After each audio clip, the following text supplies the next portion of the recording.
Paano mag-withdraw sa World app to GCash? No fees. Mula sa home, pindutin ang settings sa itaas. I-tap ang contacts. Kung hindi mo pa na ilalagay ang iyong mobile number, i-tap ang add phone number. Ilagay ang mobile number na konektado sa iyong GCash account at i-tap ang confirm.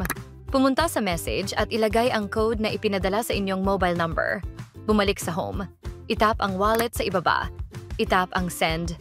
Pindutin ang WorldCoin. Sa search bar, i-type ang 1GCash PH. Siguraduhin tama at may verified badge ang 1GCash PH. At i-tap ang 1GCash PH.